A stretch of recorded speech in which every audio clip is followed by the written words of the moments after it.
All right. Hello, everyone, and welcome back to another episode of Sober Yoga Girl. I am super excited to have Tawny with me here today. And Tawny is a writer and a podcaster. She is the host of Recovery Rocks, and she is all the way in New York City. So welcome, Tawny. Hey, it's so great to be here, Alex. Nice to have you here. And Tawny and I have a connection that we did our yoga teacher trainings at the same yoga school in Bali. Me in 2017 and her in 2018. So we actually got connected together through one of our yoga teachers, which is kind of cool. Fun fact. Yeah, that when you messaged me about that, like I'm always excited to connect with another sober person, of course. But then when you mentioned Zuna Yoga, I was like, oh my God, I'm even more connected to her. It's so cool. So tell me a bit about yourself, kind of who you are and where you're from. I am a writer in New York City, and I grew up I was born in Northern California and then moved to Central Texas when I was 8. So I grew up pretty much in, I would go back and forth between Texas and California, but I pretty much grew up in Texas. Lived there for 20 years, and then I've now been in New York for 6 years. So hopping around the coasts. Love it. And how did you start drinking? I was, it's a very cliche story, just introduced to drugs and alcohol at a party, It's interesting. So like I mentioned, I'm from Northern California. My father's a heavy metal musician, and my mom was his groupie. So I grew up in like the heavy metal scene. Like I was around sex, drugs, rock and roll, I was around that. It was very normal. And even if I wasn't around it, I was like, we were watching MTV all the time. Like it was just like this culture of indulgence, I would say. So I just grew up with that being the norm. And then when I was personally introduced alcohol as something that was possibly for me was at a party, at a high school party. I was going through something really heavy, something really traumatic. And it was just I felt like I had been around it enough, but I was never drawn to it until I went through something traumatic. And I was like, screw it. Yeah, I'll try it. And it was, I was 15 and, kept binge drinking until I was 29. Wow. Yeah. So I started drinking around the same age, 15, similar kind of thing, and stopped drinking in my 20s as well. So there's a lot that I can connect to and relate to in that. Well, now I look at a 15-year-old and they look like infants and I'm like, oh my God, why are they drinking? Why are they smoking? I know, totally. So young. And so how did your alcohol consumption increase over time? I started working in the restaurant industry, which I think was probably my biggest downfall. If any listeners have worked in the restaurant industry, they understand it could be a pretty self-destructive environment. And I was a bartender for 10 years. So I just, it just really escalates when your whole life is in a bar.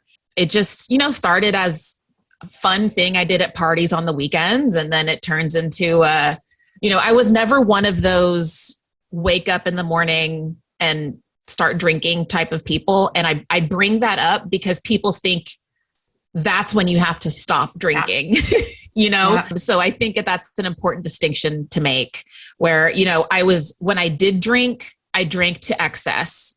I would go days, weeks, months without drinking. But when I would black out and I would do stupid things. I would put myself in dangerous situations.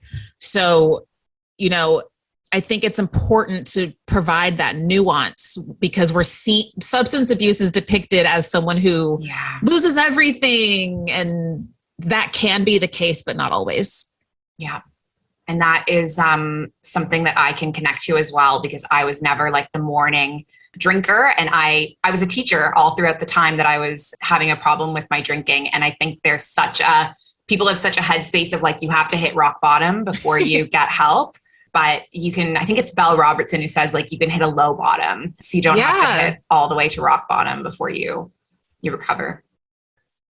Yeah. I mean, it's to be like completely reductive. Like you don't have to become morbidly obese to get healthy or to change your diet, you know, like your life doesn't need to be at risk to make a change is all I'm trying to say. Yeah. And that's a great example. I guess you could even argue your life is at risk. You know, my life was at risk during those, that decade and a half, you know, I never had like an official rock bottom, but you could argue that I was living in a rock bottom because I was not taking care of myself. Mm-hmm. And when you're blacking out and putting yourself in those vulnerable situations, it's pretty scary. Totally. Yeah. I think about some things that I used to do and I'm just like, how did I live through this? Why did I put myself through this? I just want to like hug that little girl and be like, you don't need this. Yeah. And so tell me about what was the turning point for you then? When did you decide to start with your sober journey? Yeah. So also like a super anticlimactic story. I mean, I'm at a pub in Soho, you know, downtown Manhattan, and I'm hanging out with some friends and we're having drinks. I think I might've had like 3 or 4 pints over the course of a couple hours. So it was a pretty light event for me. But I was talking about how, you know, I don't have enough time to write.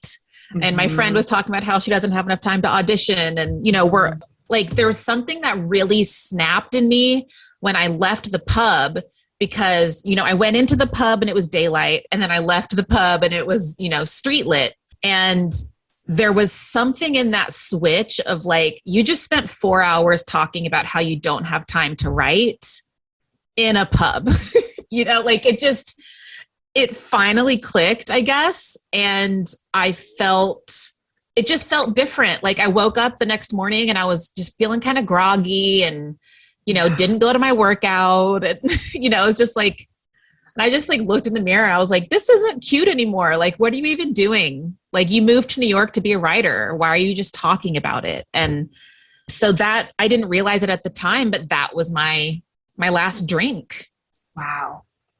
And that's so interesting that you say that because I feel that so many people, it's like something that they like, for me, it was something I suddenly realized when I was sober. I was like, wow, I have so much more time, right? Like it was an amazing thing. And I've accomplished more in like 2.5 years than I did in my whole drinking career. But you're the first person I met who said that was something that occurred to them, you know, in the moment of still drinking of like, wow, I don't have time because this is what I'm doing with my time.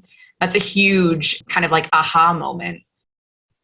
It really was. And, you know, so I decided to, you know, being a writer who likes to like do social experiments, I decided to keep myself accountable by giving up alcohol for 1 year. Wow. I was about to turn 30. So I was like, great, I'm not going to drink alcohol for this year. And I'm going to blog about it. And so that'll keep me accountable for both writing and not drinking. And, you know, here we are 5.5 years later and I'm still sober, happily sober. But, you know, in that year, I really learned that like you were saying, in sobriety, you realize how much more time you have, often more money because you're not getting wasted anymore. And you're not spending money on drinks and then the stupid drunken purchases anymore. Yeah.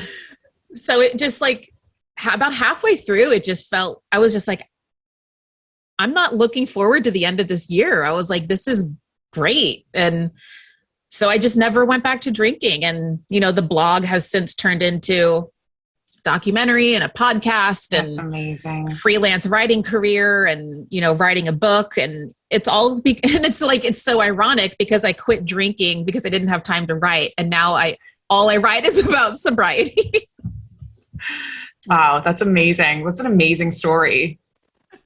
And I love how it happened, like just so organically. Like you're like, this is gonna be my accountability thing. And now it's just like evolved and grown and here you are.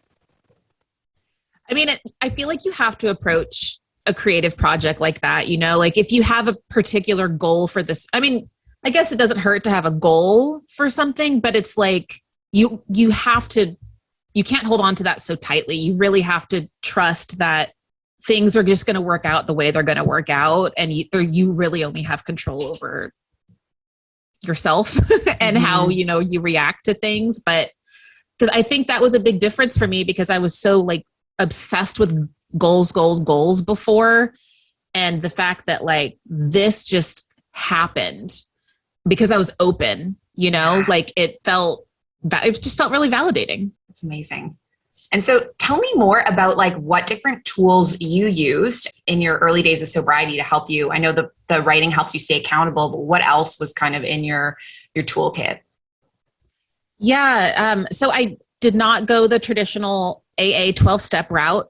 Yeah. I've been to a handful of meetings, and I'm so happy it's an option, and it's a free support group all over the world. I think that's amazing. For me, I really resonated with yoga and meditation and, writing, the blogging, of course, but also like journaling, like just for myself, and just getting exercise was a big one. Like, they say you have to replace, when you give something up that's that big, you have to replace it with something else. Yeah. And so like my first 6 months of sobriety, like I ran a half marathon, which like I would never do now. But like, that was like, I had all this energy and all this anxiety and, all of these new feelings that running definitely helped at that phase. Amazing. Yeah, I can totally relate to that just like period of time or that window in which you're just like doing so many, I think it's Millie Gooch posted like, you take up all these random hobbies in sobriety and now you're like a salsa dancing, like horoscope reader or whatever. Yes. You look back. Exactly it. Yeah. It's amazing. What was the hardest part for you about sobriety? I think I didn't realize this at the time, but with some perspective, I think the hardest part was that I didn't find some sort of peer support until about a year in. Yeah. And that I didn't realize it was hard at the time, but I can now see that what I was struggling with, like I had just moved to New York. Like I was a 5-month New Yorker, when I quit drinking. So like, I didn't have, my friends and family weren't close. They were all back in Texas. So everyone that was around me was pretty new in my life. And none of them were in recovery. They were normal drinkers, but like, so I realized by me not finding a therapist or some sort of peer support, everyone around me kind of became my de facto emotional support animal. And that was a horrible place to put those people in. Like, and I can see that now, but because I didn't realize what I needed. And since I approached sobriety as a social experiment, I didn't think I had a drinking problem. I was just, like I wasn't like in recovery. I was just not going to drink and see what happened. So I really missed that first year of sobriety is so important. And so I felt like mine was just busy, like creating content, not really processing those emotions as I probably should have. So it's kind of roundabout answer. Yeah. roundabout answer, but. And how did you eventually find that peer support? What was that like? Well, I started with a therapist about a year, about like 9 to 10 months into sobriety. I got a therapist, and that was huge. That really helped me learn, boundaries and appropriate conversations to have with my friends and family, and how my friends and family could help instead of just pouring everything onto them. And then I shopped around. Like I found there's tons of support groups. Like if AA is not for you, there's so many. So I Googled and I just tried different things that worked for me. And I found something that resonated, and I can't recommend it enough. Like if you're listening and you're on the fence and you're like, no, I don't need peer support. Like I guarantee someone in your life wishes that you had at least a therapist or someone to talk to that was qualified to support you through this, Yeah, it's so true. It's so true. I also didn't have a lot of live connection until like later on in my sober, actually when I founded my community, that was like my first live sober connection. And I, again, like didn't realize how much I was missing it, but it's just like being in a room of people who get it. And if you're living in a culture that's like dominantly drinkers, then you're not going to find that in your regular community. Right. And so yeah, you need, even if it's just one person, like you really just need someone to feel solidarity with, or, you know, at least there's podcasts, there's books, there's like, at least there's a lot of resources. So if you don't want to go like a peer support route, yeah, there's tons of other people at least talking about it. And sometimes listening to a podcast can kind of be like going to a Zoom meeting, you know? Yeah, totally. Yeah. Amazing podcasts out there, or audiobooks. I got like there's tons Quit Lit audiobooks. Yeah, exactly. Like, and that is so great because, you know, when I got sober 5.5 years ago, there wasn't Quit Lit was like an emerging genre. It wasn't the thriving genre that it is now. Yeah. You know, like there was a handful of stories that I felt that I resonated with, and it was predominantly male dominated, and now it's just like a bunch of awesome women talking about alcohol-free life. And so it's a great time to question your relationship with alcohol. Totally. There's so many good resources. And I keep saying, one of my clients said I should make a bookshelf because people are always recommending stuff. And I have this vision of like creating a bookshelf web page, putting all the recommended books on, and I just haven't gotten to it. It's on my to-do list though. Because there just are so many out there. Well, and you're going to have to leave space too, because there's so many coming out. Yeah, totally. So tell me about your writing. So you talked about how your writing started as just kind of like accountability. And now I know you do a lot of writing about sex and sobriety. So tell me about that. Yeah. So, you know, in early sobriety, I found myself in early sobriety, you meet yourself, you know, you're meeting the person that you were hiding from for me, it was 15 years, you know? So there's a lot there. And for me, a big part of that was sex and sexuality, you know, repressed sexual traumas and just things that I didn't want to deal with. And drinking helped me procrastinate on that. But then when you stop drinking, it's like, okay, I guess I kind of have to I mean, I guess you don't have to face your problems. You know, some of us choose to. And I did. I went, you know, I went down that journey of like sex and sexuality and learned that my relationship with sex and with like love interests or lust interests was often dysfunctional. And I used sex as a form of validation in a very, you know, very similar way that I used drugs and alcohol, you know? So all of that is to say, I was going through this and there wasn't a ton of resources on sex and dating in sobriety specifically. So I like to say that, you know, my work now about sober sex and dating is really like for younger me, because I was so lost and I didn't know where to start. All you hear is don't have sex the first year. Don't date the first year. Like that's really the only advice that you're given. And then, but it's like, but then what? And then what if I don't wait the full year? Yeah. How do I talk about dating how do I talk about dating without alcohol? How do I ask for what I want in the bedroom without alcohol? Like all of these really scary things came up that I didn't know I struggled with.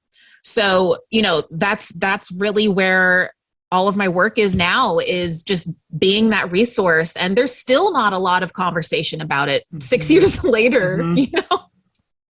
Well, it's a very vulnerable topic, I imagine. Like it's very vulnerable for you. And I admire that because I definitely am not there to be talking about it myself, but I can so relate. And I think many people who are on the sober journey had similar experiences. So yeah, absolutely. And the more I talk about it, the more responses like that I get, or like I get DMs like, oh, thank you for having this conversation. Yeah.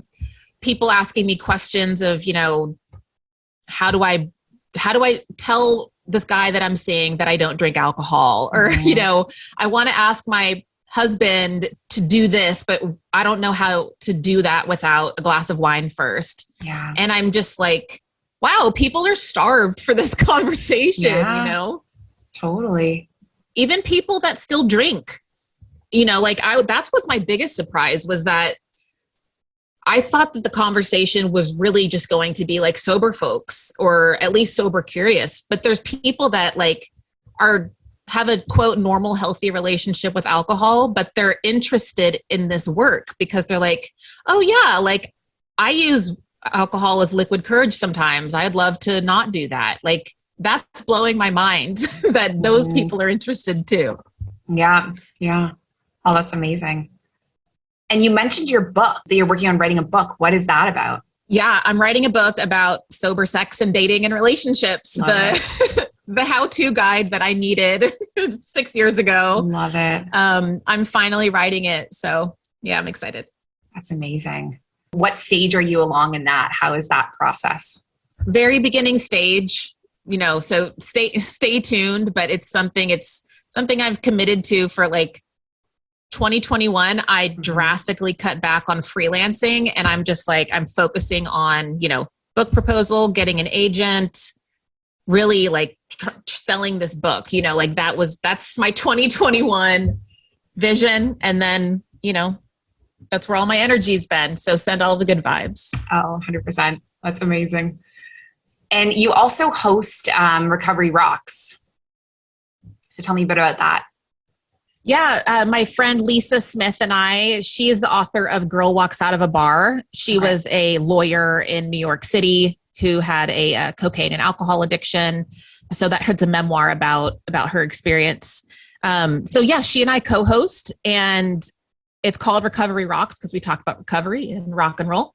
Lisa and I met on Instagram and we just really clicked. And I think our podcast resonates with listeners because, you know, she's 20 years older than I am. She comes from that traditional AA 12-step background. Mm-hmm. And I'm, you know, millennial who's doing my own thing. Yeah. And so, but the great thing about it is that we're coming from different perspectives, but we're always meeting in the middle. Like we very rarely disagree. So I think listeners are seeing that there's so many different ways to get sober. There's so many options.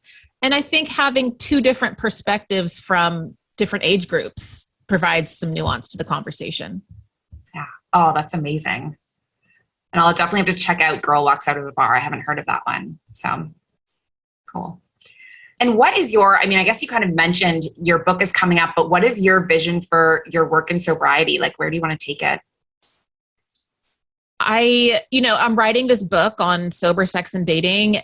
So I would just love to I hope that this is the first of many books about sober sex because it's like